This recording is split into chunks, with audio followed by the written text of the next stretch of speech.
Okay, hello everybody. Welcome to the Bootcamp Blueprint, the place where personal trainers go to grow their bootcamp and social media. I'm your host, Jono, and I'm super excited because this week we have an expert that is actually outside of the fitness industry. Now, I love interviewing people in the industry because there's some great people, but I also love interviewing people outside of the industry. Because sometimes in the fitness industry, we learn off each other, which is good, but everyone's getting the same knowledge and you've got the same knowledge as your competitor. So I think it's awesome if we can learn from someone outside of the industry. And here I've got a high-level entrepreneur, high-level solopreneur, and as bootcamp instructors, PT, studio owners, that's a lot of what we are. You know, we do a lot of it on our own. So I think this person can teach us a thing or two. Now, a bit of a story, I stumbled across this person from their podcast. When I started up this podcast, I was searching around, and one of the top podcasts on iTunes was How to Start a Podcast. And I downloaded it and I listened to it and I implemented the tips and it was awesome. And then I added this person on Facebook and I listened to their next podcast and I've been following their journey. And now they've transitioned into public speaking. And this person now teaches other people how to improve their public speaking skills. And I believe this is one of the most important, if not the most important skills to have in life. And we're going to talk about that in this episode here. But anyways, let me introduce, without further ado, the go-to person in Australia when it comes to public speaking, the one and only Mr. Victor Ahipenny. Victor, how are you? I'm awesome, mate. I'm super excited to be here. Did I pronounce that right? Is that how I say the surname? Yeah, you nailed it. You nailed it. Awesome. I think between the two of us, we've probably got the two most unpronounceable names floating around Australia. You're probably right. Hey, Victor, I like to start all of my podcasts off with a quote or mantra that inspires you or fires you up. Have you got one for us? I have. I've got one that I'm actually going to get printed onto a canvas. I don't know the exact words, but it came from a book. I'm pretty hopeless. I don't even know the name of the book, but it's about the All Blacks and the All Blacks rugby team and how the systems and things that they do, the culture that they build up, can be effective in a business setting. And I think it's Gilbert Anoka, the mental skills coach for the All Blacks. He said, "Do you know the secret to authenticity? Write down a list every day and do it." And I love that. So that's kind of the mantra that I've been trying to work on is, here's my list, get it done. And if I'm authentic to me, then it's going to be authentic to everybody else. I love that. I've heard a lot about this book. I keep forgetting to buy it. So I think straight after this podcast, I'm going to buy it. And I love that bit of advice there. You know, authenticity, yeah, but productivity. If we just write a list every day and we do that list, hey, the world's the limit, right? Exactly. And I think that's, to not even get into the public speaking side of things, but the business side of things for boot campers and everybody is, often we know these things that we have to do, but we never actually, it's a simple goal. You and a lot of people who have trained different people, like, you set goals. Oh, what do you want to do? You want to lose weight? You want to tone up? You want to get stronger? And then they work back. How are we going to do this? We'll change your diet. But often in business and we'll get into it with public speaking, we don't do that. We don't realize that we need to break down these things and into little goals, and then all of a sudden they start getting ticked off and achieved. Love it. I like this podcast already, Victor. We can probably get there and it's enough. Hey, Victor, the other thing I like to ask all my guests, what is it that you tell people you do? Let's say you go out to a barbecue, you meet someone new, someone's like, hey, this is Victor. They say, Victor, what do you do? How do you answer that question? What I say to people, I'd say I help people spread their message and have more of an impact, which is the nice short version. The funny thing is because I've done the Youngpreneurs podcast and helped people with podcasting, been in the public speaking space, but the other hat that a lot of people don't know is I'm a qualified physio. Oh, I did not know that. So a lot of my friends, they know me as a physio, and then they've seen me go and do this other stuff, and then they're like, literally, it's like, oh, this is Victor. He's does. So it's I mean, the health space is is very familiar with me. Awesome. Awesome. Well, hey, let's get into it, Victor. So you're the go-to person when it comes to public speaking. Let's just start. Maybe we start broad and then get more specific in terms of I'm a huge fan of public speaking and I think it's so important. If you could maybe run us through a couple reasons why public speaking is so important in life, and then let's get a bit more specific and say why it's important in business. And then we'll talk a little bit about PTs as well. I can do my add-on there if you want. But Yeah. yeah, let's go there. So run me through public speaking. Why is it important in life, firstly? So I mean, in public speaking, it's been around for a long time. I think everybody as a human wants to, whether they realize it or not, they want to offer something.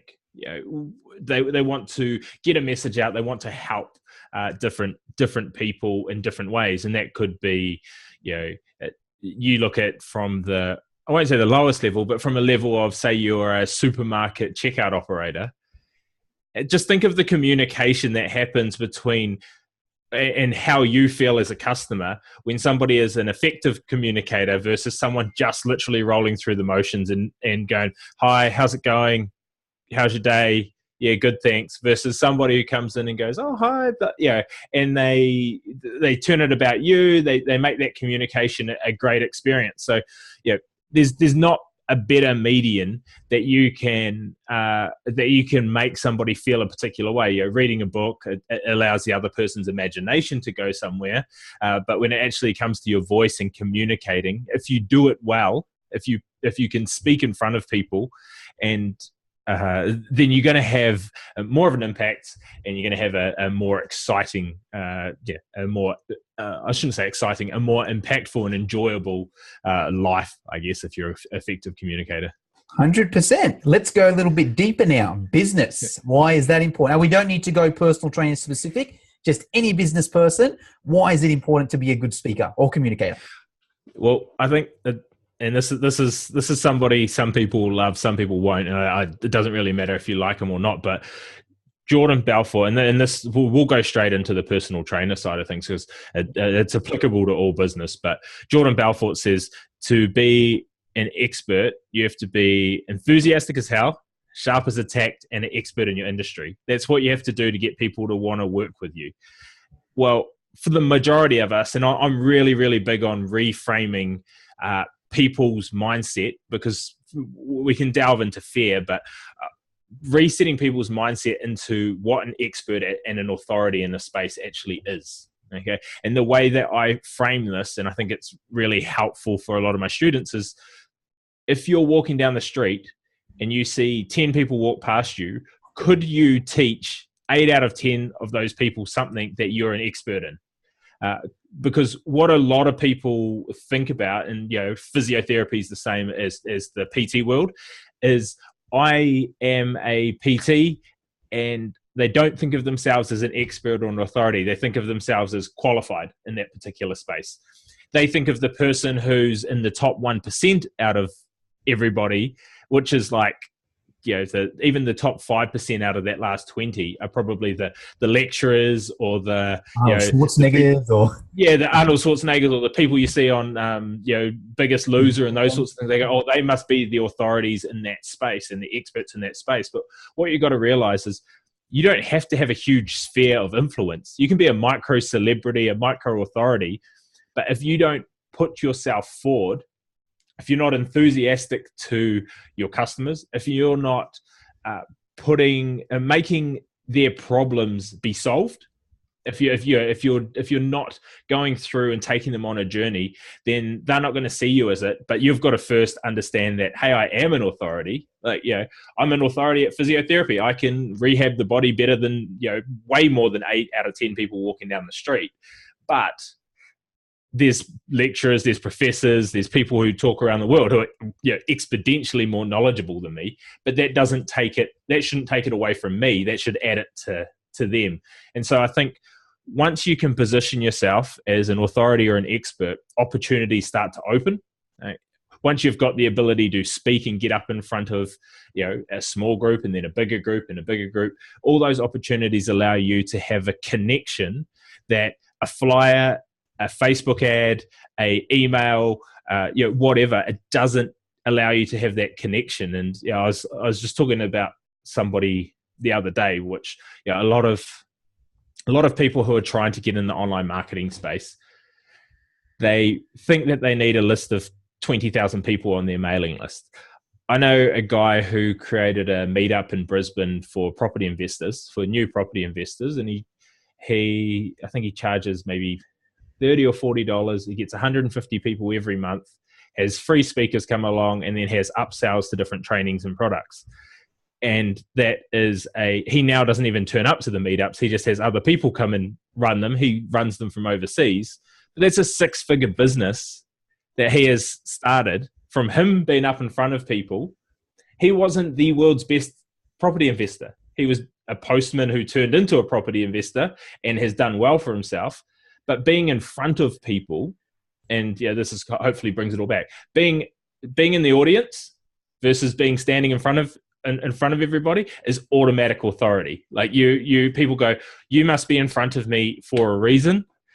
I want to listen to that reason of why you're up in front of me. So I think it's super powerful. It's a way of leveraging. You can only get on so many one-to-one phone calls, or boot camps are a perfect example. Like, you can do one-to-one PT sessions, or you can do multiple people in the same amount of time. It's a way of leveraging, and speaking is exactly the same. A phone call versus being able to be in front of 10, 20, 100, 1,000 people is exponentially more powerful for your business. Love it. There's so many bits of gold in there. Let me break them down one by one. So let's finish with the boot camp side of things. So that's an important topic on its own, because boot camp, a part of it is public speaking, right? You can be the best trainer in the world, but if you're boring as hell in front of 20, 30 people, even if you're a good trainer, your clients could potentially get bored.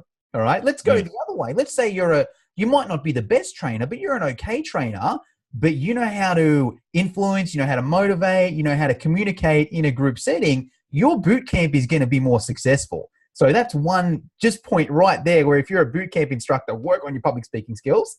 Let's go also now into the whole group environment side of things. All right. So Victor made a good point there. If you want to get more clients, all right, cool. Go and put out a Facebook ad and call 100 people or whatever. You're going to be there all day, all week.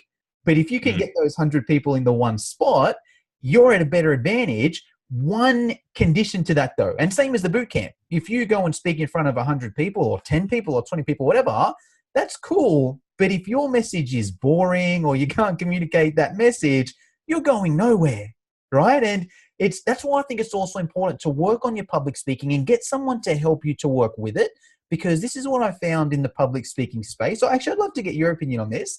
A lot of the time, if you give a presentation and you're not a presenter, a couple of your friends or family might watch, and afterwards, even if you sucked, those people are going to be like, "Oh, Jono, you did really well. That was great." Even if you sucked, right? And from then, you don't really learn, because you might think, "Oh, okay, I did really, really good. My friends and family said I was good," but it might not have been ideal. Do you see a bit of that? Just off topic a bit. Yeah, absolutely. And I think part of it's a two-pronged thing. So it's not good for your learning side of things. But a lot of that comes down to the presentation more so than the feedback. So it does, you start drinking your own Kool-Aid and you think that you're good, and therefore you carry on. The other thing is that it's a brilliant thing to take into consideration for the fear that a lot of people have. Like, I've worked with people and I said, all right, we've got a whiteboard. Why don't you like public speaking? Oh, because I've got fear of it. And then you start going, okay, just like goals, like, well, what are those fears? Let's start writing them down. And you go, usually it's freezing and forgetting what you're going to say on stage. That's usually people's biggest fear. But you start going, has anyone ever seen, apart from a stand-up comedy place and a non-massive right wing or left wing kind of speech, that people have thrown stuff at the person on stage, or they've abused them? Like, if you're up there giving your best, even if your speech sucks, people aren't going to hate you for it. So that's something I think people should understand. Is the worst case scenario is you forget something, you stand up there for a few seconds, it feels like an eternity for you. It's not. grab a drink of water or something, and then get your bearings. But again, a lot of that comes back to how people prepare for the presentation with the talk. But yeah, I see that. So I think you need to, if you can, get the video or video it yourself. And rather than drinking your own Kool-Aid, seeing if you have to put up with your own voice, which is you would have heard editing your own podcast or editing your podcast and re-listening. It's a painful experience, but it's where you learn the most. You go, oh, that word. When I started podcasting, I kept saying awesome at the end of every person's answer. I go, oh, that's awesome. I was editing that out like 15 times per episode. But without that, I wouldn't have learned that I could have just paused and then started on that next thing. I was just using it as a space to fill up. I was going, oh, that's awesome. Blah, blah, blah, next question. And it wasn't always awesome. It was just, a comment. Yeah, I've got to be careful. I'm going to watch what I say for the rest of this podcast. Awesome. I want to also go on another point you mentioned there, Victor, which is super important for personal trainers. A lot of our clients we pick up just socially. Right? You go out to parties, you meet people, maybe even networking events and that sort of thing. And I think the old way was hand out your business card. That's just not going to work these days, or not going to work as good as connecting and communicating your story and sharing that message. Like if you go out to if you say you're a personal trainer, you go to a social function, someone says, oh, Jono, what do you do? Oh, hey, I'm a personal trainer. Here's my card. Call me. Good luck with that.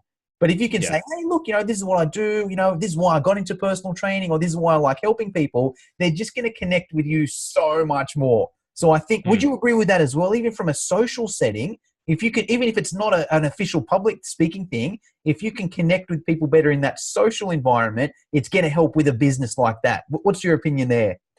Yeah, absolutely. I mean, the funny thing is I used to tell people I was a PT when I was at events and I didn't want to talk about being a physio, because everyone asks for a neck rub or everyone's got an injury. Everyone's on my back, my neck. No one asks for a workout program when you're, when you're standing around them. So that used to be kind of my go-to. Oh yeah, I'm a PT, and they go, oh cool.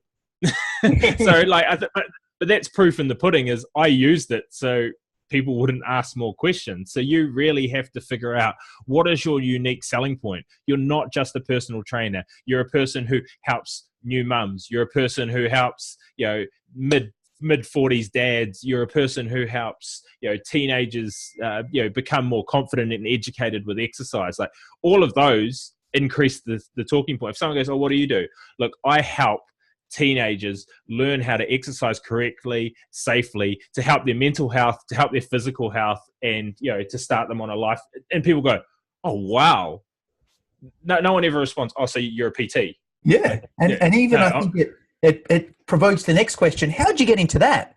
And then I think that's the most powerful one. If you can share that story, that I think is even more powerful still, which is cool. Also, Victor, another point I want to touch on, which I think is potentially the most important, and the way public speaking is going as well, social media and live videos.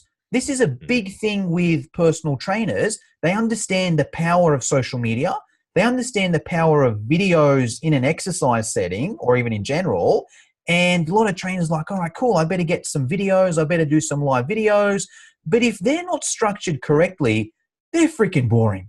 And a trainer asked me the other day, he's like, oh, look, I put a video up on Facebook. Let me know what you think. I was like, yeah, cool. I'll have a look. And the video was okay, but it wasn't ideal. And then he texted me the other day. He's like, oh, what do you think of what I did at the 7-minute mark? And I'm like, man, I got to be honest. Like, if you think anyone was watching that up until 7 minutes, like, the human attention span is a couple seconds these days if you're not engaged. So I think social media is so important with that, especially with fitness, because anybody can demonstrate how to do a push-up, right? But if you can somehow put it in a story or make it fun and engaging, or it doesn't even need to be demonstrating an exercise, if you can just share your story on social media, that's a huge leveraged way if you can make that engaging. What's your opinion on the social media speaking side of things, Victor? It comes back to the same as any type of speaking, but I mean the delivery is slightly different with public with online and video. But what you've got to understand is again, like you say, anyone can teach a press up. There's a million YouTube videos. The question you've got to ask is, what problem are you solving and for who? Like, again, it comes back, who's your target market that you're trying to work with? And then what problem are you trying to solve? And you want to take them on a journey. You don't want to just be showing. Okay? No one cares about showing. Like, this is how you do really good technique. Wow. And you go, hey guy, versus something slightly different. Like, hey guys, I just wanted to take you through something because one of my clients, Jono, he's had a really dodgy shoulder for a really, really long time. And I know, and that way, the only people you want to watch your video are people with dodgy shoulders. Okay, that's hey, and then you can, with your blurb that you put above your video, you can be calling out to those people, and you say, hey, people who have had shoulder pain, this, you might find this interesting, or whatever. A little bit more creative than that, but just say, you're giving them a story like, look, Jono's been an AFL player for years, and he had this niggling shoulder, and it's made him have to retire. But look, he's only 26, and he should be playing. I don't think there's any reason that he shouldn't be playing. He hasn't had dislocated. It's just been something that's been really niggly. So I want to talk to you about how we approached getting him back on the field. So you don't have to go over all the exercises. You just have to say, look, first we had to roll back and figure out, how it occurred, what was aggravating, and then we developed a perfect exercise for that. And the result was, and then you might cut in something with Jono back out there playing AFL or something like that. And it's a story. It's not a telling. People don't like to be told. They like to go, I've got a sore shoulder. I like to play sport or be active. I might go and see this person. And they're making the decision themselves rather than going, okay, you just showed me how to do a lat pull down in a semi squat, or you taught me how to do burpees or whatever. Okay, I don't need you for that anymore. So it's more about showing them the why than the how. You had me engaged there. I was in a pretend story. I was still like, "Ooh, what happened?"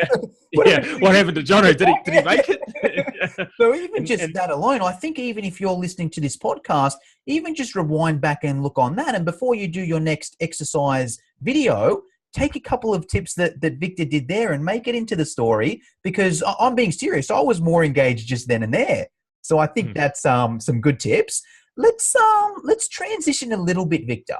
Let's say some trainers are listening to this now and they're like, okay, this public speaking stuff sort of makes sense. The first thing I recommend they do is join your Facebook group. So if you're listening to this, it does have a Facebook group. It's a free Facebook group. I believe it's Speaker Nation, Become a Powerful, Fearless Speaker. Is that your one? Yep. So if you if you just search in Facebook, Speaker Nation, there's a couple of questions, fill them out, and then jump on in. And I put up pretty regular content and tips and strategies, and we'll give you some free training resources to get going. And it will be super powerful. I mean, being a physio, a lot of the people who are in there, I've got doctors in there, I've got physios, there's some PTs, there's some entrepreneurial, business owners. So there's a really good mix of people who are doing it for a lot of different reasons. And the fundamentals, the cool thing about public speaking is it's all relatively evergreen. Things don't, medians that you deliver on have changed. It's changed from TV to YouTube to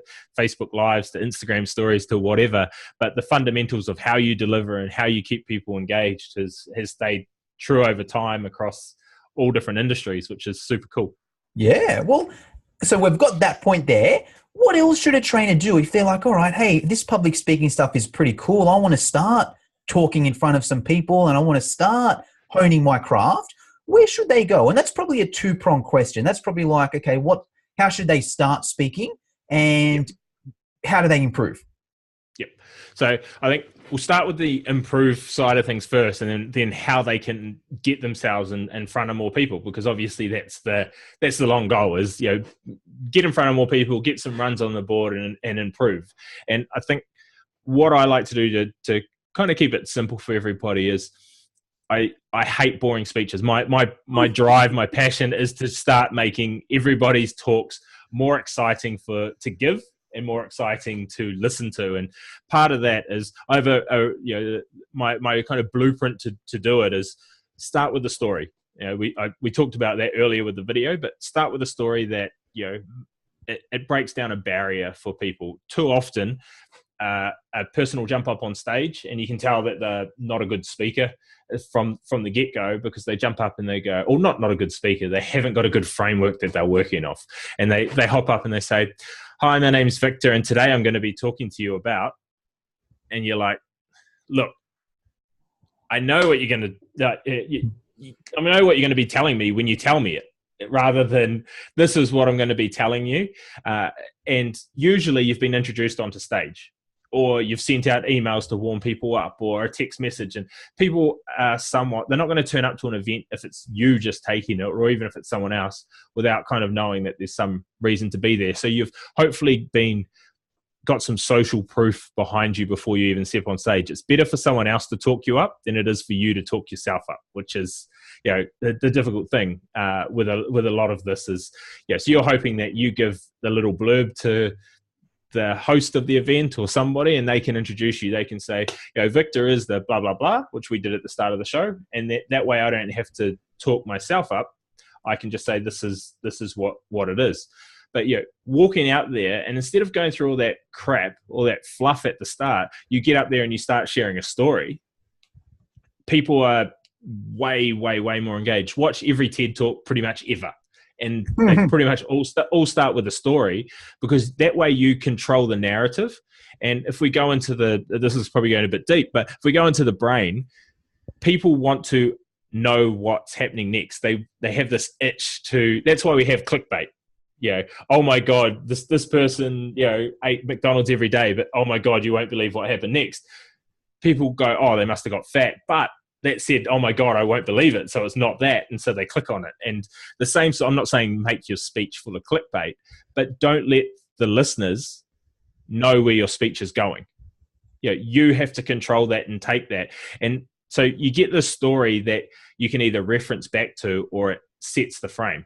And so, for an example, I gave a TEDx talk last year, and it was on mindfulness and meditation. And I started off with a story about a guy I used to go to school with, and it was kind of a combination of two stories. But basically, it was a guy who he was throwing pine cones at he'd run out of class. He was ADD, ran out of class, climbing trees, throwing pine cones at the teachers. We were 12, cracking up, and he was on the verge of getting kicked out. And the result was, behavioral psychologists put him into meditation rather than medication. And these were the results. And that story then allowed me to go, okay, and this is why, and this is why, and this is why, meditation can be great for different things, rather than going, hey, I'm Victor, and today I'm going to be talking about why meditation can be better than medication. The first thing we're going to talk about is what is meditation. The next thing we are going to, and people go, what do you do? And so you've already taken them on a journey, but they don't really know where the next step is. They're just listening and engaged and present in that current point. And so then you have your points. You want to line them up so they flow from one point to the next point to the next. Rather than, and so for my next point, it's not a point. You're giving people a story, like let it go. And the final thing is don't be. And so in conclusion, like all of that, the hi, I'm and what I'm talking about, 3 points, and then in conclusion, this is what I spoke about, is so you're learning from your English teacher when you're 13 in class, and that's what you have probably to do. hated it anyway, Yeah. Like, that's why I love your message as well, Victor, because I go to a lot of conferences, conventions. That's a lot of what I do. And there's nothing worse when you go there and there's a boring speaker, even if their info is good. Their info could be good, but if they're boring, I'm less engaged. And then on the flip side, you might have someone, and I'm not promoting this, but you might have someone whose info is not as good as that person, but if they can craft it in a better way, hey, I'm going to prefer that speech. I'm going to take more in, and that speaker is going to get invited again and again and again. And I think if you can combine both those things, be amazing at what you do, but also craft that message, that's the ticket. And people don't need you, like going back to the expert versus authority stuff. People, you don't realize as a PT how much more you know than all of your future clients, your current clients. So don't overteach. Like pick one message that, like, all I wanted when people listened to my TED talk was to walk away knowing that meditation has its benefits and how to start it really easily. That was kind of my overarching message. Everything else in there just kind of drove it home. If you want to, instead of going, and this is how you can do, 12 exercises this week and this and this and this, and you overwhelm people, yeah, they understand, but they also get to a point that they go, well, do I need you? I feel like I know enough, but I'm not actually going to take action on it. So don't be scared to share. Just don't overwhelm people who are 12 rungs below you on the knowledge in that particular area. Like if an accountant tried to teach you accounting in an hour, you're just going to go, I have no idea, what I need to do. And I think the other big thing to stay well away from is memorizing your speeches. That'll limit, like, you're an expert in what you already know. So have a couple of key points on a slide, or maybe a word or a picture that stimulates something. Because if you forget something, it doesn't matter. You've been controlling the narrative, so no one knows that you forgot it or missed it out. But don't make these cluttered slides with 500 words on them. Like, send me an email, right? Yeah, send me an email if you're going to do that, because I can read your PowerPoint slides in 10 minutes instead of listen to you read them for me in an hour. Like, I'm not that lazy. I'll get an audio. I'll get someone to audio book it, and I can listen to it faster. But yeah, that's where you lose engagement, and that's where you say, like, people with a lot of knowledge, but then they just read it off, and you're going, okay, I can see that as well.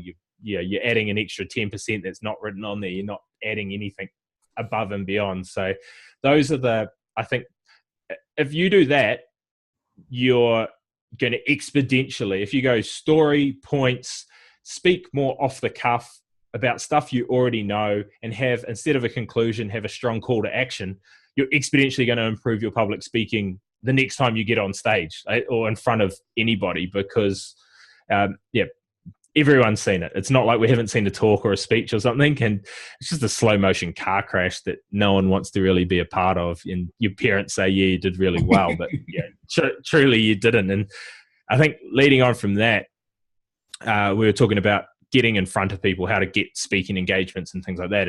And what I find there is, whether it's your current client, like for bootcamp PTs, whether it's your current clientele, saying, hey, look, I'm going to give an info evening. I just want to get everybody together outside of the boot camp, so we might all be able to, break the diet and have some wine and cheese, or, whatever it is. Bring a friend along, blah, blah, blah. And we're going to talk about, and just make it something that people always ask you about. And I'm going to go a bit deeper than what we get to during these sessions, because obviously I'm running left, right, and center. And I'd love you to come along to my house, and you can do it from your TV. A community lounge. If you're not doing it for profit, most councils you can rent a place off, and get them to bring a friend. And at the end, you can have a pitch. Like, you can, you're showing your expertise. Your call to action might be like, look, if I already work with you, I'm looking forward to do it. If you want to come and join your friends, and this is the kind of stuff and the science, or the philosophy that we work behind, then cool. And most people will bring a friend, and it's like easy marketing, because people aren't going to buy off you straight from marketing. They need to know you, like you, trust you. That's why we create all this content. That's why we ask for referrals, because a referral from a friend's better than a referral from a stranger. And them being able to sit and listen to you for 20, 40, 60 minutes and ask questions, and then you can not overwhelm them with knowledge, but then you can answer those specific questions to them and show, look, I'm only just scratching the surface. And be honest, if you don't know, don't bullshit.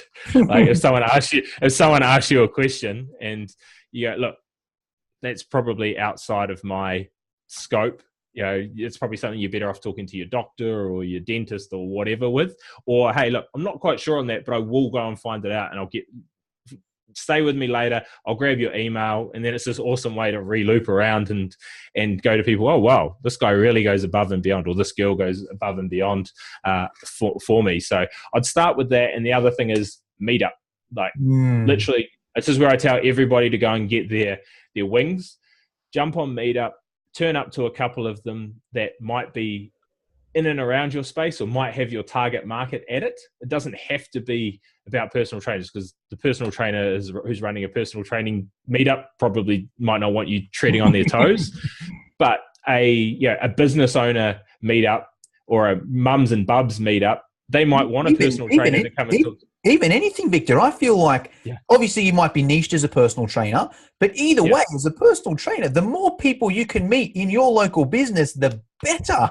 So I recommend any meetup. Go to any of those meetups there and meet them.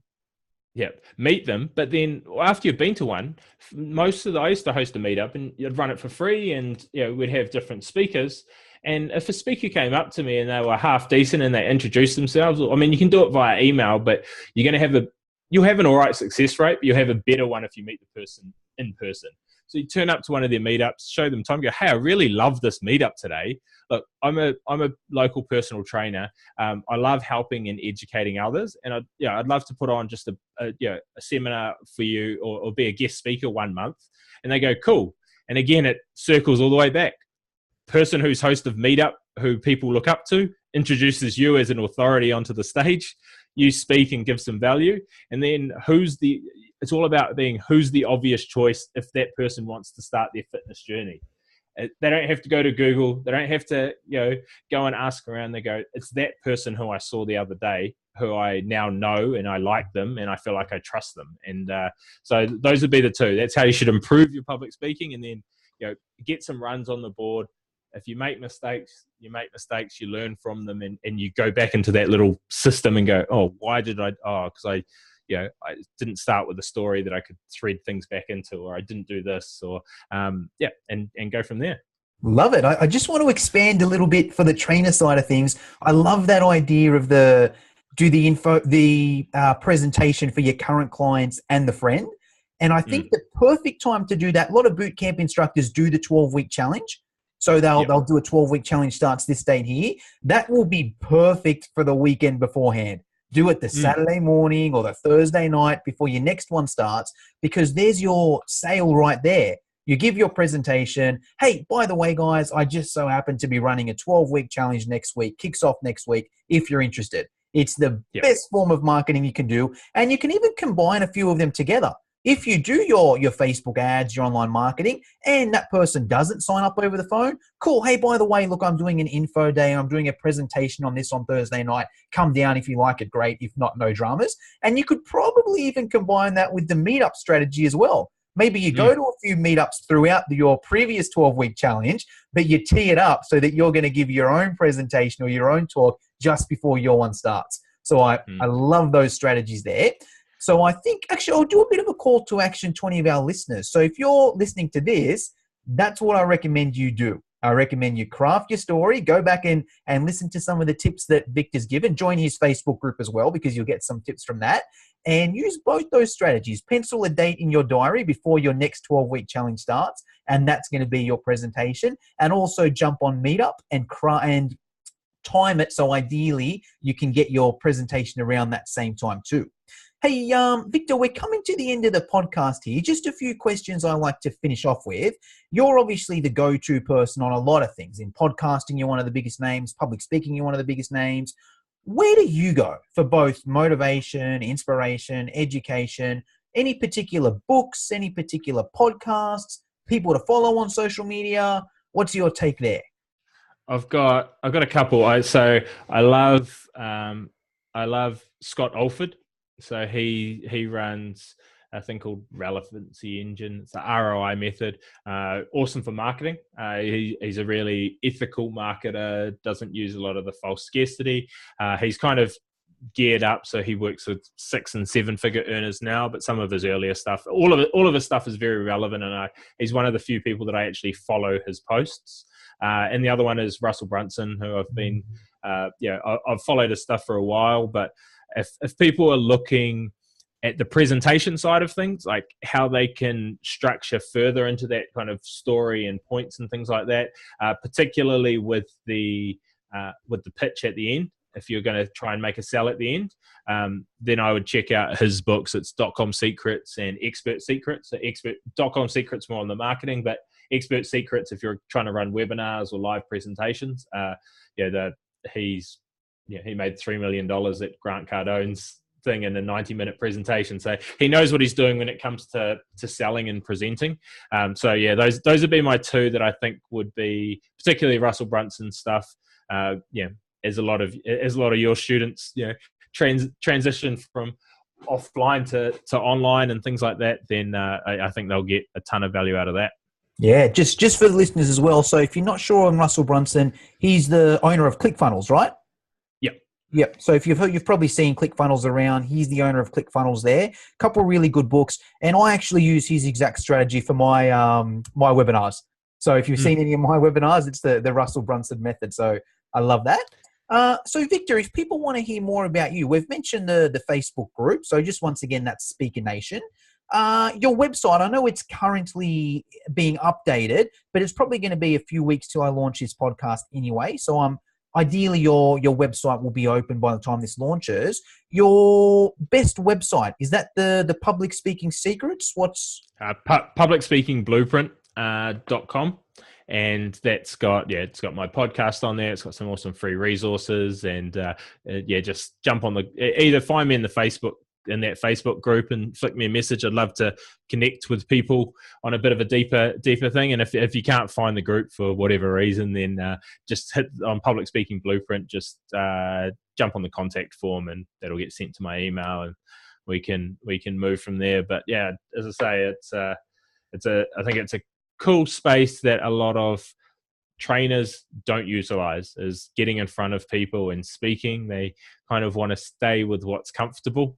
And the moment you get out of that space, I think things will exponentially explode. And hopefully one day you can turn to that point and go, oh, well, now I can just spend my time speaking and I've got trainers working under me now and I just get to do cool things and educate people and get them into my business. So if you aren't speaking, take that challenge up that we put out to you.